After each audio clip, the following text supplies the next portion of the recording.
Okay sir. అందరికీ నమస్కారం.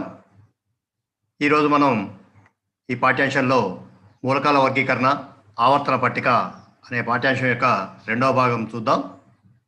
గత పాఠ్యాంశంలో మనం మూలకాల వర్గీకరణ ఎందుకు చేయాలి, అదేవిధంగా ఏ శాస్త్రవేత్తలు మూలకాల వర్గీకరణ చేయడానికి ప్రయత్నించారు, మూలకాల వర్గీకరణ చేయడానికి దేన్ని ప్రాతిపదికగా తీసుకున్నారు, డాబర్నీర్ మరియు న్యూలాండ్స్ వీళ్ళ యొక్క వర్గీకరణ గురించి చర్చించుకోవడం జరిగింది. ఈ రెండవ భాగంలో దాని తదుపరి అంశాల గురించి మనం చర్చించుకుంటాం. ముందుగా ఇక్కడ ఒకసారి మనం ఏమేమి చర్చించుకుంటామో చూద్దాం.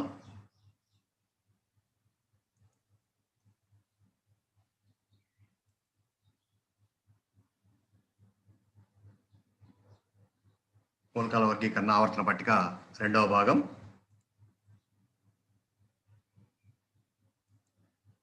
గత పాఠ్యాంశంలో మనం ఏం నేర్చుకున్నాం అదే చూసినప్పుడు డాబర్నీర్ త్రిక సిద్ధాంతం మరియు డాబర్నీర్ త్రిక సిద్ధాంతం యొక్క పరిమితులు ఏంటి, అదేవిధంగా న్యూలాండ్స్ అష్టక సిద్ధాంతం మరియు న్యూలాండ్స్ అష్టక సిద్ధాంతం యొక్క పరిమితులు ఏంటి అనే అంశాల గురించి గత పాఠ్యాంశంలో మనం నేర్చుకోవడం జరిగింది. మరి డాబర్నీర్ త్రిక సిద్ధాంతం ఏం చెప్పిందో ఒకసారి చూద్దాం. ప్రతి త్రికంలో మధ్య మూలకం యొక్క పరమాణు భారము మిగిలిన రెండు మూలకాల పరమాణు భారాల సరాసరికి దాదాపు సమానంగా ఉంటుందనేది డాబర్నీర్ యొక్క త్రిక సిద్ధాంతం. ఆయన మూడు మూలకాలను తీసుకొని ఒక త్రికంలాగా తయారు చేశారు. వాటి యొక్క భారాల్ని పోల్చినప్పుడు ఈ విధంగా ఉంటుందనేది చెప్పాడు. అలాగే న్యూలాండ్ అష్టక సిద్ధాంతం చూసినప్పుడు మూలకాలను వాటి పరమాణు భారాల ఆరోహణ క్రమంలో అమర్చినప్పుడు వాటి ధర్మాలు నిర్ణీత వ్యవధుల్లో పునరావృతమవుతాయి. ఒక మూలకం నుండి మొదలు పెడితే ప్రతి 8వ మూలకం ధర్మాలు మొదటి మూలకం ధర్మాలను పోలి ఉంటాయి. ఇది మనకి న్యూలాండ్ యొక్క అష్టక సిద్ధాంతం. అయితే ఇక్కడ మనకు న్యూలాండ్స్ డాబర్నీర్ కాలంలో మూలకాలు చూసినప్పుడు అప్పటి మూలకాల సంఖ్యకి తర్వాత కాలంలో వచ్చిన మూలకాల సంఖ్యకి మార్పులు వచ్చాయి. ఎందుకంటే చూడండి, ఇక్కడ 1661లో రాబర్ట్ బాయిల్ నాటికి కేవలం 13 మూలకాల గురించి మాత్రమే తెలుసు. 18వ శతాబ్దం చివరి నాటికి లెవైజర్ కాలంలో 24 మూలకాలను మాత్రమే తెలుసుకున్నారు. 1865 నాటికి దాదాపుగా 65 మూలకాలను కనుగొన్నారు. 1940 వరకు సహజ వనరుల నుండి 91 మూలకాలను కనుగొనగా మరో 17 మూలకాలను కృత్రిమంగా తయారు చేశారు. ప్రస్తుతం కృత్రిమ మూలకాలతో సహా 115 మూలకాలకు పైగా కనుగొన్నారు. ఈ విధంగా కాలంతో పాటుగా మూలకాల సంఖ్య కూడా మనకు మారుతూ వచ్చింది. ఈ మూలకాల సంఖ్య మారేసరికి వాటిని వర్గీకరణ చేయడానికి కొత్త కొత్త సమస్యలు వచ్చాయి. ఆ సమస్యల్ని పరిష్కరిస్తూ తర్వాత వచ్చిన ఆవర్తన పట్టిక మెండల్ లీఫ్ ఆవర్తన పట్టిక. వీరి డాబర్నీర్ న్యూలాండ్స్ తర్వాత మెండల్ లీఫ్ అనే శాస్త్రవేత్త చూడండి ఏం చేశాడు. మనకి 1869లో తన యొక్క ఆవర్తన పట్టికని గురించి చెప్పారు. మెండల్ లీఫ్ అనే రష్యన్ శాస్త్రవేత్త తెలిసిన మూలకాలను వాటి పరమాణు ద్రవ్యరాశుల ఆరోహణ క్రమంలో అమర్చి ఒక పట్టికను తయారు చేశాడు. ఆ పట్టికనే మనం మెండల్ లీఫ్ ఆవర్తన పట్టిక అంటున్నాం. ఒకసారి ఈ పట్టికలో ఏముందో చూద్దాం, దాని గురించి తెలుసుకుందాం. పట్టికను 7 అడ్డు వరుసలుగా విభజించాడు. పట్టికలో 7 అడ్డు వరుసలు ఉన్నాయి. వాటిని పీరియడ్లు అని పేరు పెట్టడం జరిగింది. అదేవిధంగా 8 నిలువు వరుసలుగా విభజించాడు. పట్టికని 7 అడ్డు వరుసలు పీరియడ్లుగా, 8 అడ్డు వరుసలు గ్రూపులుగా విభజించాడు. వీటికి గ్రూపులను పేరు పెట్టడం జరిగింది. మళ్ళా ఈ 8 గ్రూపులను ఉప గ్రూపులు ఏబీలుగా విభజించాడు. 8 గ్రూపులు ఉన్నాయి. వాటిలో మళ్ళా ఏబి అనే ఉప గ్రూపులు కూడా ఉన్నాయి. మరి మెండల్ లీఫ్ దేని ఆధారంగా ఆవర్తన పట్టిక తయారు చేశాడంటే పరమాణు భారం అనే చెప్పుకున్నాం. న్యూలాండ్స్ కానీ డాబర్నీర్ కానీ మెండల్ లీఫ్ కానీ పరమాణు భారాన్ని బేస్గా తీసుకొని వాళ్ళ యొక్క సిద్ధాంతాలు చెప్పడం జరిగింది. మెండల్ లీఫ్ ఆవర్తన నియమం చూడండి ఏముందో. మూలకాల భౌతిక రసాయన ధర్మాలు వాటి పరమాణు భారాల ఆవర్తన ప్రమేయాలు. అంటే మూలకాల భౌతిక రసాయన ధర్మాలన్నీ కూడా వాటి పరమాణు భారం మీద ఆధారపడి పునరావృతం అవుతుంటాయి అనేది మెండల్ లీఫ్ యొక్క ఆవర్తన నియమము. ఇక్కడ ఒకసారి 1869లో మెండల్ లీఫ్ తయారు చేసిన టేబుల్ని చూద్దాం. పట్టిక చూడండి. ఈ పట్టికలో 8 గ్రూపులు ఉన్నాయి, అడ్డు వరుసలు పీరియడ్లు ఉన్నాయి. వీటిల్లో ఒకసారి ఇక్కడ మనం గమనించినట్లయితే మొదటి గ్రూప్ చూడండి, హైడ్రోజన్, లిథియం, సోడియం, పొటాషియం ఈ మూలకాలు ఉన్నాయి. ఈ మొదటి గ్రూప్‌లో ఉన్న మూలకాలన్నీ కూడా ఆక్సిజన్‌తో చేరిజరిపి R2O అనే సమ్మేళనాలను ఏర్పరుస్తాయని చెప్పాడు. తర్వాత రెండో గ్రూప్‌లో ఉన్న మూలకాలు ఆక్సిజన్‌తో RO అనే సమ్మేళనాలను ఏర్పరుస్తాయని చెప్పాడు. ఈ విధంగా ప్రతి గ్రూప్‌లోని మూలకాలు కూడా ఎటువంటి సమ్మేళనాలను ఆక్సిజన్‌తో ఏర్పరుస్తాయి. అదేవిధంగా పై వరుసలో చూడండి RH4, RH3, RH2 ఇవి హైడ్రోజన్ యొక్క సమ్మేళనాలు. ఈ విధంగా ప్రతి గ్రూప్ గురించి కూడా మనకు తెలియజేయడం జరిగింది. ఇక్కడ మనం చూస్తున్నాం ఈ పట్టికలో కొన్ని ఖాళీలున్నాయి. కొన్ని భారాలు తెలుసు, ఖాళీలున్నాయి. అంటే కొన్ని మూలకాలే ఉన్నాయి తెలుసు కాబట్టి అంతవరకే ఏర్పాటు చేసుకొని రాబోయే మూలకాల కోసం కూడా ఖాళీల్ని పెట్టడం జరిగింది. ఒకసారి ఈ పట్టిక గురించి మనం వివరంగా చర్చించుకుందాం. తర్వాత ఇక్కడ కనిపిస్తున్న పట్టిక 1871లో మెండల్ లీఫ్ గారు మాడిఫై చేసిన పట్టిక, ఆధునీకరించిన పట్టిక. ఈ పట్టికలోకి వచ్చేసరికి గ్రూపులు, పీరియడ్లు చూడండి. పై భాగంలో గ్రూపుల నెంబర్లు ఉన్నాయి. ఇటు సైడ్‌లో మన పీరియడ్ల నెంబర్లు ఉన్నాయి. వీటికి నెంబర్లు ఇవ్వడం జరిగింది.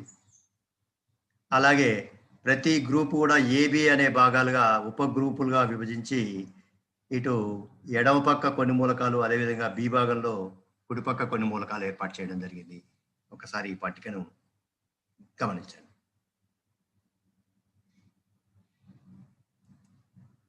మరి ఆవర్తన పట్టికలో మనకు అసలు ఏమేమి ఉన్నాయి, ముఖ్యాంశాలు ఏంటి అనేది చర్చించుకున్నప్పుడు ఆవర్తన పట్టిక అసలు మనకి ఏం చెప్తుంది, దానిలో ఏ అంశాల గురించి వివరించాడు, దానిలో లోపాలు ఏంటి, ఇవన్నీ చర్చించుకున్నప్పుడు ఒకసారి ఆవర్తన పట్టికలోని ముఖ్యాంశాలు చూద్దాం. ముందుగా గ్రూపులు మరియు ఉపగ్రూపులు. మెండల్ లీఫ్ ఆవర్తన పట్టికలో మనకి తెలుసు, ఇంతకుముందే గమనించాం, 8 గ్రూపులు ఉన్నాయని చెప్పుకున్నాం. అదేవిధంగా గ్రూపులకి నెంబర్లు ఇచ్చాడు, 1 నుండి 8 వరకు రోమన్ సంఖ్యలతో సూచించాడు. ప్రతి గ్రూపు ఏబి అనే ఉపగ్రూపులుగా విభజించబడి ఉంటుంది. ఒక గ్రూప్లోని లేదా ఉపగ్రూప్లోని మూలకాలు ఒకే రకమైన ధర్మాలను కలిగి ఉంటాయి. ఒకసారి ఇక్కడ గ్రూప్లోని లక్షణాలు చూస్తున్నాం మనం. మెండల్ లీఫ్ ఆవర్తన పట్టికలో 8 గ్రూపులు ఉన్నాయి. 1 నుంచి 8 వరకు రోమన్ సంఖ్యలు ఇస్తాం. అదేవిధంగా ప్రతి గ్రూపుని ఏబి అనే ఉపగ్రూపులుగా విభజించుకున్నాం. అదేవిధంగా ఒక గ్రూపు లేదా ఉపగ్రూపులోని మూలకాలన్నీ ఒకే రకమైన ధర్మాలు కలిగి ఉంటాయని మనకు మెండల్ లీఫ్ చెప్పడం జరిగింది. ఒక్కసారి ఇక్కడ గ్రూపుల్ని పరిశీలిద్దాం. ఆవర్తన పట్టికలోని గ్రూపులను చూడండి. ఇది మొదటి గ్రూపు. మొదటి గ్రూపులో ఏబి అనే ఉపగ్రూపులు ఉన్నాయి. 1 హైడ్రోజన్, 3 లిథియం, 11 సోడియం, 19 పొటాషియం. ఈ విధంగా ఏ ఉపగ్రూపులోని మూలకాలు ఇవి. అలాగే 29 కాపర్, 47 సిల్వర్, 79 గోల్డ్, ఇవన్నీ కూడా బి గ్రూప్లోని మూలకాలు. ఇక్కడ మనకు మెండల్ లీఫ్ చెప్పింది ఏంటంటే ఒక గ్రూపులోని ఏబి అనే ఉప గ్రూపులోని మూలకాలన్నీ ఒకే రకమైన లక్షణాలను, ధర్మాలను కలిగి ఉంటాయని చెప్పడం జరిగింది. తర్వాత రెండో గ్రూప్ గమనించండి. ఇక్కడ ఇవి రెండో గ్రూపులోని మూలకాలు. ఎడమ పక్క ఉన్నాయని ఏ ఉప గ్రూప్లోనివి, కుడి పక్క ఉన్నాయని బి ఉప గ్రూప్లోని గమనించండి. ఇది మూడో గ్రూప్, ఇక్కడ నాలుగో గ్రూప్, ఐదో గ్రూప్. ఈ విధంగా 8 గ్రూపులుగా విభజించబడింది మనకి మెండల్ లీఫ్ ఆవర్తన పట్టిక. చివరిలో చూడండి, 0 అనే గ్రూప్ ఒకటి కొత్తగా ఉంది. ఆ 0 అనే గ్రూప్లో మనకు జడవాయువులు ఉన్నాయి. Helium, neon, organ, krypton, xenon, radon, ఇవన్నీ కూడా జడవాయువులు. తర్వాత మనకు ఆధునిక ఆవర్తన పట్టికలో వస్తాయి అవి.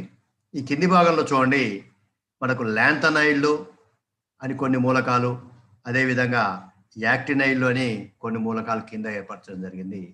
వీటి గురించి తర్వాత తరగతిలో చర్చించుకుందాం. ఇది మనకు మెండల్ లీఫ్ ఆవర్తన పట్టికలోని గ్రూపుల్లోని మూలకాల గురించి. ఇంకా మనం ఈ మెండల్ లీఫ్ ఆవర్తన పట్టికలోని గ్రూపుల గురించి చర్చించుకుంటే, గ్రూప్లోని మూలకాలు రసాయన ధర్మాల్లో సారూప్యత కలిగి ఉంటాయి. అదేవిధంగా ఇక్కడ ఒకసారి గమనించండి. ఎగ్జాంపుల్, లిథియం, సోడియం, పొటాషియం మూలకాలు ఆక్సిజన్తో చర్య జరిపి Li2O, Na2O, K2O అనే సమ్మేళనాలను ఏర్పరుస్తాయి. అంటే ఇవి ఆక్సిజన్తో చర్య జరిపి ఇలాంటి సమ్మేళనాలు ఏర్పరుస్తాయి. ఈ రసాయన ధర్మాల్లో సారూప్యత ఉంది కాబట్టి వీటిని ఒక గ్రూప్లో చేర్చడం జరిగింది. అదేవిధంగా రెండవ గ్రూప్లోని మూలకాలు ఆక్సిజన్తో చర్య జరిపి RO అనే ఆక్సైడ్ని ఏర్పరుస్తాయి. ఇక్కడ మనం దాంట్లో ఉన్న మూలకాలను గమనిస్తే బెరిలియం, మెగ్నీషియం, కాల్షియం, ఈ మూడు కూడా ఆక్సిజన్తో చర్య జరిపి BeO, MgO, CaOలను ఏర్పరుస్తాయి. అంటే వాటి యొక్క ఆక్సైడ్ని ఏర్పరుస్తాయి.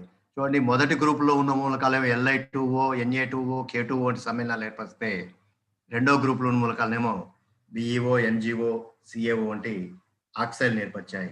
ఇవి గ్రూప్లోని మూలకాల గురించి ఒకే రకమైన ధర్మాలు.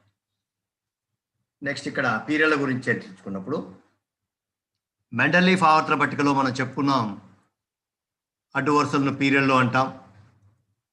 అదేవిధంగా పీరియడ్లకి నెంబర్లు ఇవ్వడం జరిగింది అని చెప్పుకున్నాం. 1 నుంచి 7 వరకు నెంబర్లు ఇవ్వడం జరిగింది రోమన్ నెంబర్లో. అయితే ఇక్కడ మనం గమనించాల్సిన ముఖ్యమైన అంశం ఏంటంటే పీరియడ్లోని మూలకాలన్నీ విభిన్న లక్షణాలను కలిగి ఉంటాయి. ఇంతకుముందు గ్రూపుల్లోని మూలకాలన్నీ ఒకే రకమైన ధర్మాలు కలిగి ఉంటాయని చెప్పుకున్నాం. కానీ ఇక్కడ పీరియడ్లోని మూలకాలు మాత్రం విభిన్న లక్షణాలు కలిగి ఉంటాయి, వేరే లక్షణాలను కలిగి ఉంటాయి, వేరు మూలకాలు. అలాగే ఒక పీరియడ్లోని మూలకాలన్నీ ఒకే రకమైన ధర్మాలను ప్రదర్శించవు. విభిన్న లక్షణాలు అన్నప్పుడే వేరు రకాలైన ధర్మాలు కలిగి ఉంటాయనేదే చెప్పుకున్నాం. కాబట్టి ఇది పీరియడ్ల గురించి. అంటే పీరియడ్లో ఒక మూలకానికి ఇంకొక మూలకానికి ఎటువంటి సంబంధం ఉండదు. ఒక్కసారి మెండలీఫ్ ఆవర్తన పట్టికలోని పీరియడ్ల గురించి చూద్దాం. ఇక్కడ ఈ పట్టికలో చూడండి, ఇది మొదటి పీరియడ్. దీనిలో ఒక హైడ్రోజన్ మూలకం మాత్రమే ఇవ్వబడింది.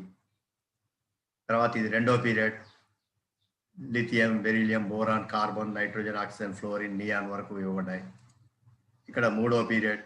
ఈ విధంగా మనం పీరియడ్లను గమనించవచ్చు. నాలుగో పీరియడ్, ఐదవ పీరియడ్, 6,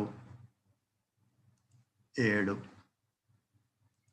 ఈ కింద చూసినట్లయితే మనం ఇంతకుముందు చెప్పుకున్నట్టుగా కింద ఉన్న ల్యాంథనైడ్స్ అండ్ యాక్టినైడ్స్ ఇవి సపరేట్గా ఇవ్వడం జరిగింది. ఎందుకు సపరేట్గా ఇచ్చారని తర్వాత పాఠ్యాంశాలు వస్తుంది మనకి.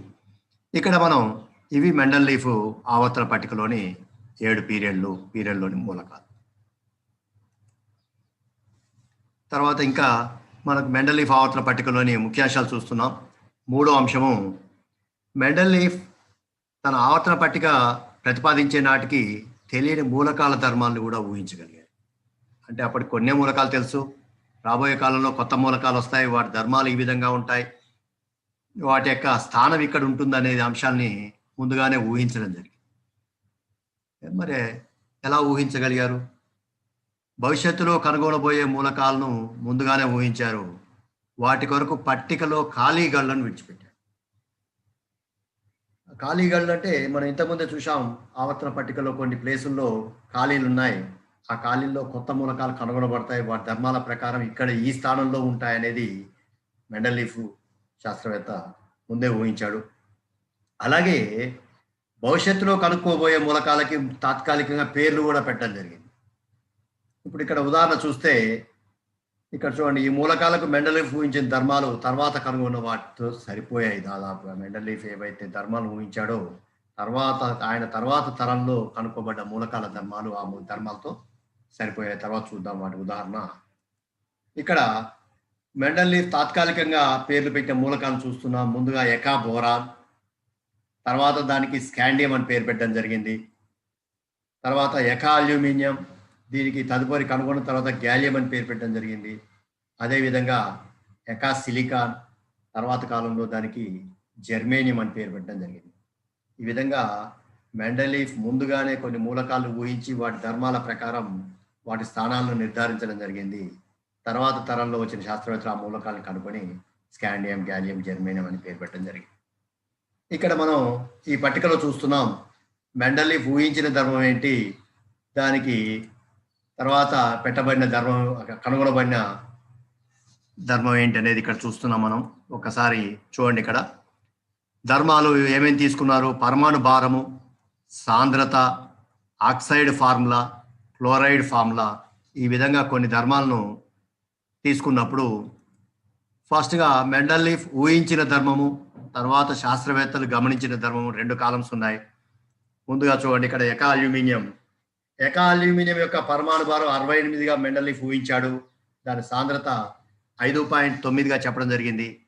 అదేవిధంగా ఆక్సిజన్తో చర్య జరిపి ఎకా అల్యూమినియం EA2O3 ఏర్పరుస్తుందని చెప్పడం జరిగింది. అదేవిధంగా క్లోరిన్తో చర్య జరిపి EaCl3 ఏర్పడుతుందని చెప్పడం జరిగింది. ఇవి మెండలీఫ్ ఊహించిన ధర్మాలు. తర్వాత వచ్చిన శాస్త్రవేత్తలు ఇక్కడ చూడండి, ఎకా అల్యూమినియంని గ్యాలియంగా నిర్ధారించి 68 పరమాణు భారం అనుకున్న దాన్ని 69.72గా చెప్పారు. సాంద్రత 5.9, 5.94. Oxide formula Ga2O3, chloride formula GaCl3. ఏవైతే మెండలీఫ్ ఊహించాడో ధర్మాలు అదే విధంగా గ్యాలియం యొక్క ధర్మాలు ఉండడం మనం ఇక్కడ గమనించవచ్చు. అదేవిధంగా ఇంకొక మూలకం చూద్దాం, ఎకాసిలికాన్. ఒకసారి సిలికాన్ని గమనిస్తే దాని ధర్మాలు చూడండి. సిలికాన్ యొక్క పరమాణు భారము 72, సాంద్రత 5.5. అదేవిధంగా ఆక్సైడ్ ఫార్ములా EsO2గా ఊహించాడు, క్లోరైడ్ ఫార్ములా EsCl4గా ఊహించడం జరిగింది. ఇవన్నీ కూడా మెండలీఫ్ ఊహించిన ధర్మాలు. మరి ఇక్కడ మనం ఈ ఎకాసిలికానికి తర్వాత కనుగొనబడిన జెర్మేనియంగా నిర్ధారించి ఒకసారి దాని ధర్మాలను గమనిస్తే చూడండి, ఇక్కడ పరమాణు భారం మెండలీఫ్ 72గా ఊహించారు, ఇక్కడ మనకి జెర్మేనియం 72.59గా నిర్ధారించడం జరిగింది. సాంద్రత 5.5గా ఊహించబడింది, సాంద్రత 5.47గా నిర్ధారించబడింది. అదేవిధంగా ఇక్కడ ఎకాసిలికాన్ యొక్క ఆక్సైడ్ ఫార్ములా EsO2, అదే జెర్మేనియం తీసుకుంటే GeO2, రెండు ఒకే రకంగా ఉన్నాయి. అదేవిధంగా క్లోరైడ్ యొక్క ఫార్ములా EsCl4 ఊహిస్తే నిర్ధారించింది GeCl4. ఈ విధంగా మెండలీఫ్ తన కాలంలో లేని మూలకాలను కూడా ఊహించడం జరిగి వాటి యొక్క ధర్మాలను చెప్తే ఆ ధర్మాలు తర్వాత కాలంలో కనుగొబడిన మూలకాలకి దాదాపుగా సరిపోవడం అనేది మెండలీఫ్ యొక్క అద్భుతమైన తెలివితేటలకు నిదర్శనం. ఇప్పుడున్న మూలకాల గురించి చెప్పడమే కష్టమవుతుంటే రాబోయే కాలంలో ఎప్పుడో కనుగొనబోయే మూలకాల గురించి ఊహించగలిగాడంటే చాలా గొప్ప విషయం ఇది. తర్వాత చూద్దాం, మెండలీఫ్ ఆవర్తన పట్టికలోని ముఖ్యాంశాల్లో 4వది పరమాణు ద్రవ్యరాశిని సరిచేయడం. పరమాణు ద్రవ్యరాశి సరిచేయడం అంటే మెండలీఫ్ కాలం ముందున్న శాస్త్రవేత్తలు కొన్ని మూలకాల ద్రవ్యరాశులు చెప్పడం జరిగింది, కానీ మెండలీఫ్ తన ఆవర్తన పట్టిక కనుగొన్నట్టుగా ఆ మూలకాల యొక్క ద్రవ్యరాశుల్ని ఆవర్తన పట్టికలో సరిచేయడం కూడా జరిగింది. ఒకసారి చూద్దాం. మెండలీఫ్ ఆవర్తన పట్టికలో మూలకాలను సరైన స్థానంలో ఉంచడం వలన చూడండి, ఇక్కడ ఉదాహరణలు బేరియం, ఇండియం, బంగారం. బేరియం, ఇండియం, బంగారం వంటి మూలకాల పరమాణు ద్రవ్యరాశిని సరిచేయుటకు వీలైంది. అంతకుముందు ఊహించిన ద్రవ్యరాశి కంటే తర్వాత మెండలీఫ్ ఆవర్తన పట్టికలో వాటి యొక్క ద్రవ్యరాశుల్ని సరిచేయడం జరిగింది.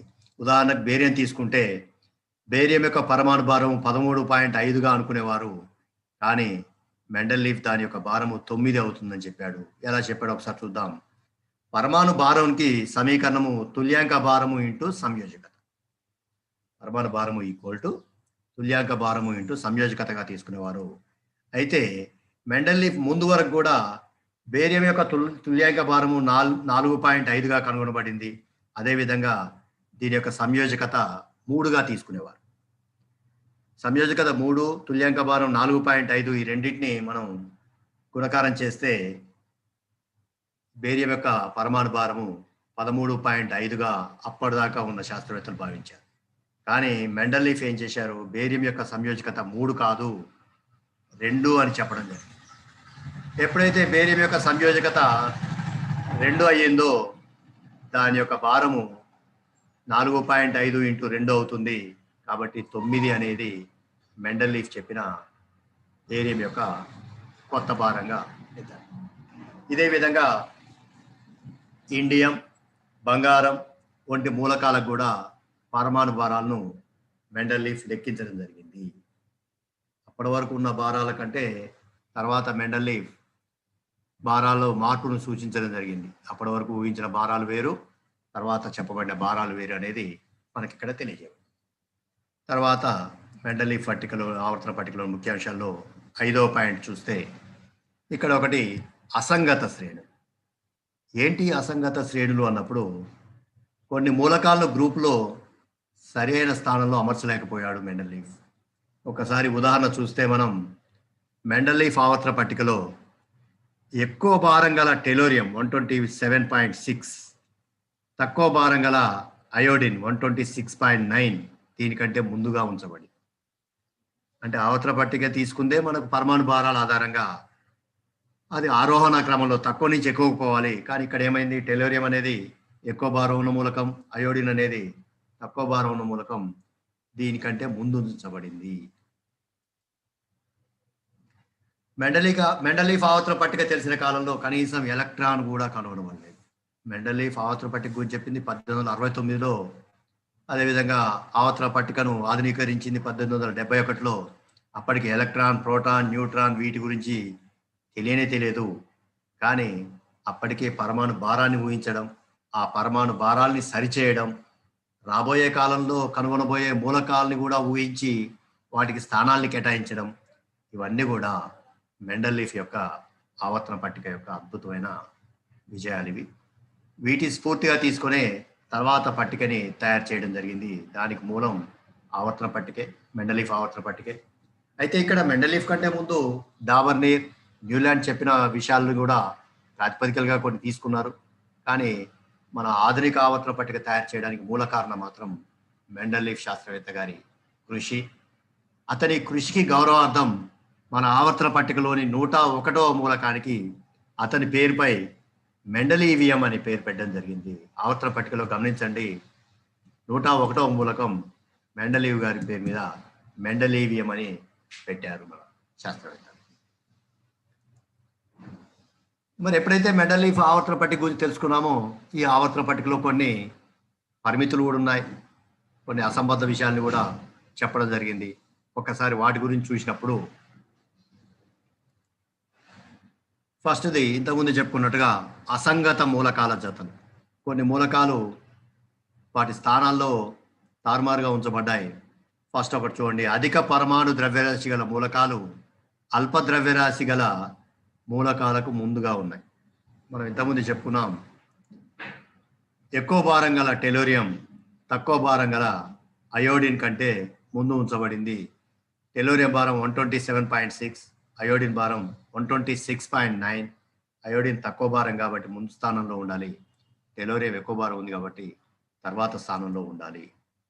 అదేవిధంగా ఇక్కడ చూస్తే కోబాల్ట్, నికెల్, పొటాషియం, ఆర్గాన్ ఇవి కూడా ద్రవ్యరాశుల ఆరోహణ క్రమానికి భిన్నంగా అమర్చబడ్డాయి. కోబాల్ట్, నికెల్, పొటాషియం, ఆర్గాన్లు కూడా ద్రవ్యరాశుల ఆరోహణ క్రమానికి భిన్నంగా అమర్చబడ్డాయి. ఒకసారి పట్టిక చూద్దాం. ఈ పట్టికలో చూడండి, ఇక్కడ టెలోరియం ఉంది.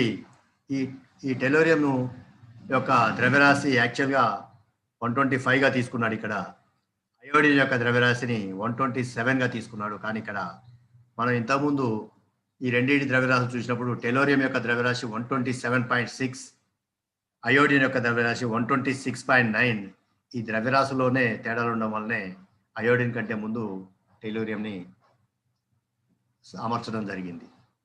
ఇదొక లోపము ఆవర్తన పట్టికలో. తర్వాత రెండవ లోపాన్ని చూసినప్పుడు చూడండి, ఇక్కడ సారూప్యత లేని మూలకాలను కలిపి ఉంచడం జరిగింది. అంటే కొన్ని భిన్నమైన మూలకాలను కూడా కలిపి ఉంచడం జరిగింది. ఇక్కడ విభిన్న ధర్మాలు గల మూలకాలను ఒకే గ్రూపులో ఉపగ్రూపు ఏ మరియు బిలలో ఉంచారు. విభిన్న ధర్మాలు, మనం ఇంతకుముందు ఏమనుకున్నాం, ఒకే గ్రూప్లో ఒక గ్రూప్లోని మూలకాలన్నీ ఒకే ధర్మాలు కలిగి ఉంటాయని చెప్పుకున్నాం. కానీ ఇక్కడ విభిన్న ధర్మాలు గల మూలకాలను కూడా ఒకే గ్రూప్లో ఉపగ్రూపుల్లో ఉంచారు. ఒకసారి వాటిని పరిశీలిద్దాం. 1A గ్రూపుకు చెందిన లిథియం, సోడియం, పొటాషియం. ఇక్కడ ఫస్ట్ గ్రూపు 1A గ్రూపుకు చెందిన లిథియం, సోడియం, పొటాషియం అనేవి క్షారలోహాలు.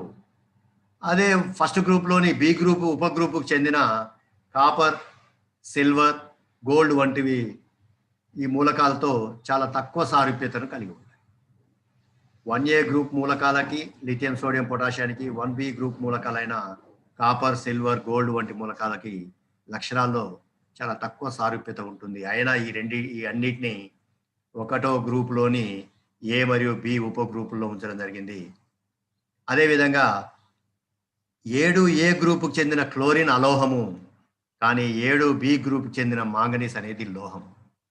ఒక అలోహాన్ని ఇంకొక లోహాన్ని రెండింటిని 7వ గ్రూపులోని ఏబి ఉప గ్రూపుల్లో ఉంచడం జరిగింది. కాబట్టి ఇట్లా సారూప్యత లేని మూలకాలను గ్రూపుల్లోని ఉప గ్రూపుల్లో కలిపి ఉంచడం అనేది మన మెండలీఫ్ ఆవర్తన పట్టిక యొక్క ప్రధాన లోపం. ఒకసారి ఇక్కడ చూడండి, 1వ గ్రూప్లో ఏ అనే ఉప గ్రూప్లో లిథియం ఉంది, పొటాషియం ఉంది. అయితే ఈ 1వ గ్రూప్లోని బి అనే గ్రూప్లో చూడండి, సోడియం, కాపర్, సిల్వర్, ఇక్కడ బంగారం, ఇవన్నీ కూడా బి గ్రూప్లో ఉన్నాయి. ఇక్కడ లిథియం, సోడియం, పొటాషియం వీటి లక్షణాలకి, కాపర్, సిల్వర్, గోల్డ్ లక్షణాలకి ఎటువంటి సారూప్యత లేకపోయినా వాటన్నిటిని మొదటి గ్రూప్లో ఉంచడం జరిగింది. ఈ విధంగా మనకి వాటి స్థానాల్లో తేడాలున్నా కూడా ఒకే గ్రూప్లో ఉంచడం జరిగింది. ఇది మెండలీఫ్ యొక్క ఆవర్తన పట్టిక. ఒక్కసారి ఈ పాఠ్యాంశంలో మనం ఏం నేర్చుకున్నాం అనేది చూస్తే, ముందుగా మెండలీఫ్ ఆవర్తన నియమం. ఈ ఆవర్తన నియమము పరమాణు భారాన్ని ప్రామాణికంగా తీసుకొని చెప్పడం జరిగింది. దీని తర్వాత మెండలీఫ్ గారి యొక్క ఆవర్తన పట్టికను పరిశీలించాం. ఎన్ని గ్రూపులు ఉన్నాయి, ఎన్ని పీరియడ్లు ఉన్నాయి, గ్రూపుల్లో ఉపగ్రూపులు ఎలా ఉన్నాయి, వాటిలో మూలకాలు ఎలా మరి ఉన్నాయి, ఇవన్నీ కూడా మనం గమనించడం జరిగింది. అదేవిధంగా చివరిగా మెండలీఫ్ ఆవర్తన పట్టిక యొక్క పరిమితులు కూడా నేర్చుకున్నాం. 2 పరిమితులు ఉన్నాయి, 2 లోపాలు ఉన్నాయి. ఒకటి అసంగత మూలకాలు, జతలు. రెండవది విభిన్న మూలకాలని ఒకే గ్రూపుల్లో అమర్చడం ఒకటి. ఇవి మనం మెండలీఫ్ ఆవర్తన పట్టిక యొక్క పరిమితులుగా తీసుకున్నాం. మనం ఒకసారి ఇక్కడ ఈ పాఠ్యాంశానికి సంబంధించిన మూల్యాంకనాన్ని గమనిద్దాం. ఇక్కడ కొన్ని ప్రశ్నలు ఉన్నాయి. ఈ ప్రశ్నల్ని జాగ్రత్తగా గమనించి వీటి జవాబుల్ని మీ నోట్ పుస్తకంలో నమోదు చేసుకోండి. ఈ పాఠ్యాంశంలో ఇంకేమన్నా సందేహాలు ఉన్నట్లయితే మీ భౌతిక శాస్త్ర ఉపాధ్యాయుని అడిగి తెలుసుకోండి. ఒక్కసారి ఇక్కడ ప్రశ్నలు గమనించండి. మెండలీఫ్ ఆవర్తన నియమం తెలపండి. రెండవ ప్రశ్న, మెండలీఫ్ ఆవర్తన పట్టికలోని ముఖ్యాంశాలను వివరించండి. ఎకా బోరాన్, ఎకా అల్యూమినియం, ఎకా సిలికాన్లుగా ఏ మూలకాలని పేర్కొన్నాడు? మెండలీఫ్ ఆవర్తన పట్టికలోని అసంగత శ్రేణుల గురించి రాయండి. ఇంతకుముందు చెప్పుకుందాం అసంగత శ్రేణుల్లో టెలోరియం, అయోడిన్ల గురించి, వాటికి సంబంధించిన ప్రశ్న ఇది. మెండలీఫ్ ఆవర్తన పట్టికలోని పరిమితులను వివరించండి. మెండలీఫ్ ఆవర్తన పట్టిక వలన బేరియన్ ద్రవ్యరాశి ఏ విధంగా సరిచేయబడింది? ఇంతకుముందు చెప్పుకున్నాం మనం. బేరియన్ ద్రవ్యరాశి 13.5గా ఊహించారు, కానీ మెండలీఫ్ ఆవర్తన పట్టిక ప్రతిపాదన తర్వాత బేరియం యొక్క ద్రవ్యరాశి 9గా తీసుకోవడం జరిగింది. మెండలీఫ్ ఆవర్తన పట్టిక మిగతా వర్గీకరణల కంటే ఎలా భిన్నమైనదో తెలపండి. ఇంతకుముందు మనం గత పాఠ్యాంశంలో డాబర్నీర్ మరియు న్యూలాండ్స్ వర్గీకరణల గురించి చూసాం. అక్కడ ఆ వర్గీకరణలకి మరి మెండలీఫ్ ఆవర్తన పట్టిక ఈ వర్గీకరణకి ముఖ్యమైన తేడా ఏంటి, ఎందుకు భిన్నమైంది అనేది ఈ పాఠ్యాంశంలో మీకు ఏమర్థమైంది, దాని ఆధారంగా ఎందుకు భిన్నమైందో వివరించండి. మెండలీఫ్ ఆవర్తన పట్టికలోని పీరియడ్లు మరియు గ్రూపులను గురించి వివరించండి. ఎన్ని పీరియడ్లు ఉన్నాయి, ఎన్ని గ్రూపులు ఉన్నాయి, వాటిలో మూలకాలు ఏ విధంగా అమర్చబడింది, దాని గురించి వివరించండి. ఒకసారి ఇక్కడ ఈ పాఠ్యాంశం మీద కొన్ని ఖాళీలను చూద్దాం. మెండలీఫ్ ఆవర్తన పట్టిక మూలకం యొక్క దేని ఆధారంగా తీసుకోబడింది అన్నప్పుడు పరమాణు భారం ఆధారంగా. మెండలీఫ్ ఆవర్తన పట్టిక ప్రతిపాదించిన సంవత్సరం 1869, కానీ దాన్ని ఆధునీకరించి ఆధునిక మెండలీఫ్ ఆవర్తన పట్టిక చెప్పడం 1871లో జరిగింది. మెండలీఫ్ ఆవర్తన పట్టికలోని పీరియడ్ల సంఖ్య అన్నప్పుడు మనం ఇంతకుముందు చూసాం 7 పీరియడ్లు. మెండలీఫ్ ఆవర్తన పట్టిక వలన సవరించిన బేరియం యొక్క భారము 9. మెండలీఫ్ ఆవర్తన పట్టికలోని గ్రూపుల సంఖ్య 8. మనం చూసాం ఆవర్తన పట్టికని. ఎకా బోరాన్ అనగా స్కాండియం. మెండలీఫ్ గౌరవార్థం పెట్టిన 101వ మూలకం పేరు మెండలీవియం. మనకి ఆవర్తన పట్టికలో మీ పుస్తకంలో మొదటి పేజీ అట్టా మీద ఉంటుంది ఆవర్తన పట్టిక. దాంట్లో 101వ మూలకాన్ని గమనించండి. ఆ 101వ మూలకం పేరు మెండలీఫ్ గారి గౌరవార్థం మెండలీవియంగా పెట్టబడిందని చెప్పుకున్నాం. ఎకా సిలికాన్ అనగా జర్మేనియం, ఎకా అల్యూమినియం అనగా గ్యాలియం. ఈ విధంగా ఈ పాఠ్యాంశం యొక్క మూల్యాంకనం ఇది. జాగ్రత్తగా ఈ అంశాలన్నింటినీ మీ నోట్ పుస్తకంలో నమోదు చేసుకొని సందేహాలు ఉంటే మీ భౌతిక శాస్త్ర ఉపాధ్యాయుని అడగండి.